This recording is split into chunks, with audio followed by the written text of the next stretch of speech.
Hello! For this blog post I thought I'd do a recipe.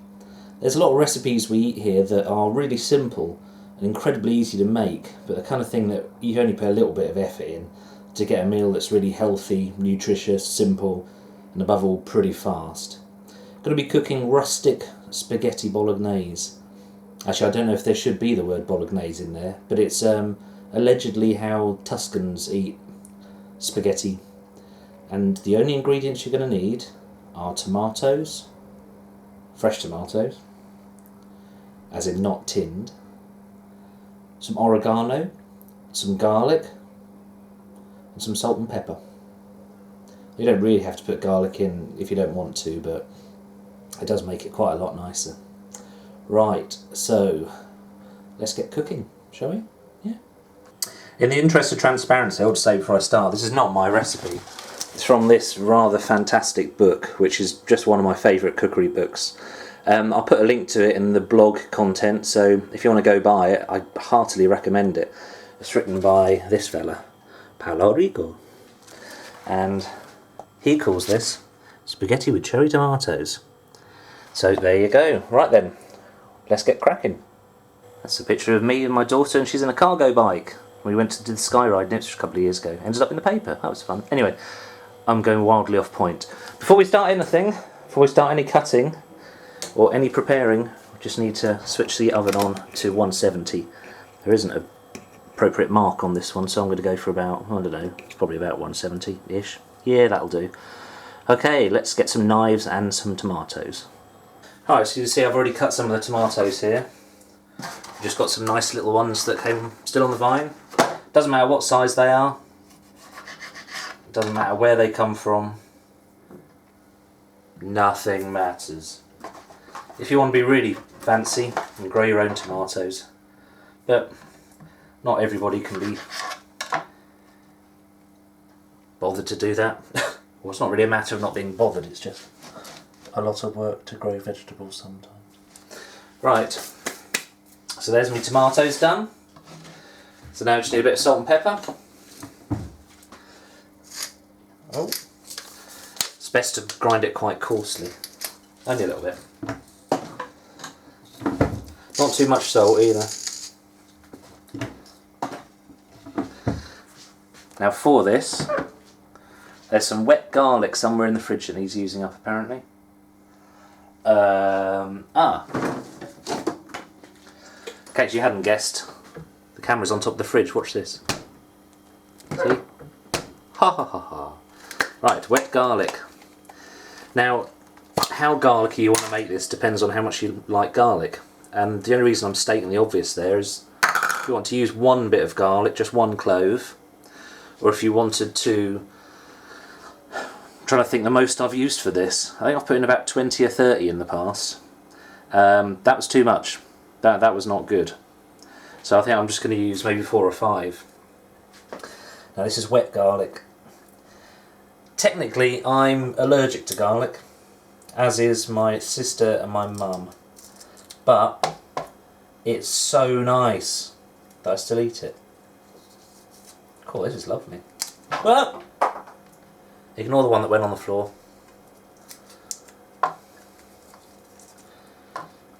Right. Well, I'm sure you've seen someone chop garlic before, so I don't think I'll trouble you with this bit. Alright, so that's the garlic all grated. I just used a little grater.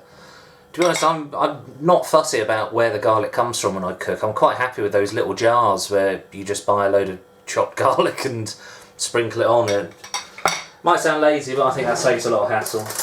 Especially if you've got your kids bimbling around, you're getting everywhere. Right, so I'm just going to sprinkle this, try and sprinkle it loosely over the tomatoes. I like to try and make sure there's at least some garlic on each one, but I don't think it really matters all that much. Right, I'm using a spoon and a knife because this is potent garlic.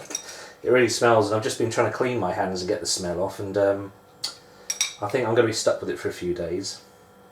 Actually, one of my favourite things about cooking this recipe is the smell it makes throughout the house. It's absolutely incredible once it starts roasting. So yeah, you may have noticed this isn't really like most spaghetti recipes at all. There's no sauce. Yeah, there's no tins of top tomatoes and onions and all that stuff. It is literally just tomatoes, garlic, and then spaghetti. And a little bit of oregano. Lovely.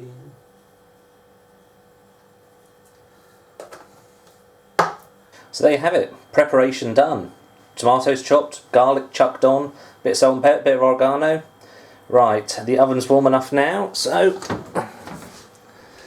going to sling it in there for, I don't know, it's normally about 70 minutes. It's until the tomatoes go soft. But sometimes it's a little different. I just tend to keep an eye on it. We don't want to annihilate everything.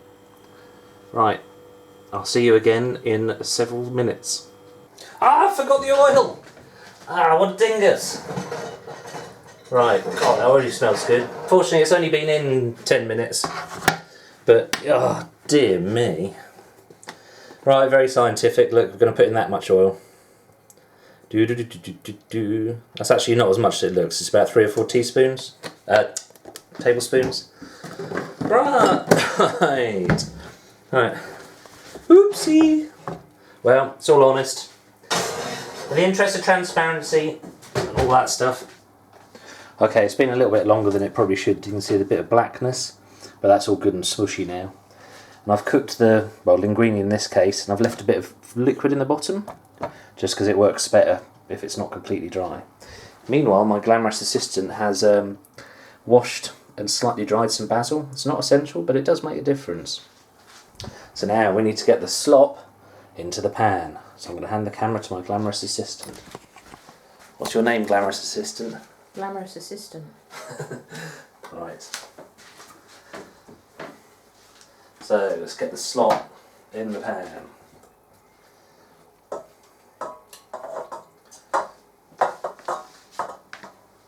You just stick the camera in there, me love. Looking good. So mix that all up. We're going to put the basil in as well. Or do you want to put it on top? You're the chef. Am I? It usually goes in. Oh, okay. Basil goes in. Now, if you wanted to meat up this dish, you could add chorizo, which would be quite nice with tomatoes and the basil. Ooh. But you don't have to have meat with every meal. This spoon sucks for mixing this in. Well, why are you using that? Use the spaghetti spoon. Ah. La la la la la. Olive oil. Ah. Let's put some olive oil. Extra virgin. That's probably enough. Thank you. Tablespoon. And some. What else? What have I forgotten? Oh no, nothing.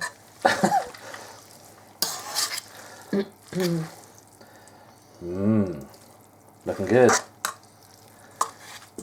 Shall we leave the basil in there to wilt for a minute? Yes. Lovely. So there you go. There's the easiest spaghetti recipe ever. Now you might think this looks a little bit bland, but you can sort of see quite a lot of the spaghetti and it doesn't look like there's much of the tomatoes. But the juice and the flavour from the tomatoes is now lovely and mixed in with all that spaghetti. It's a really simple but really nice meal, and I'm going to eat it now. Nom nom nom nom nom nom nom nom nom nom nom nom.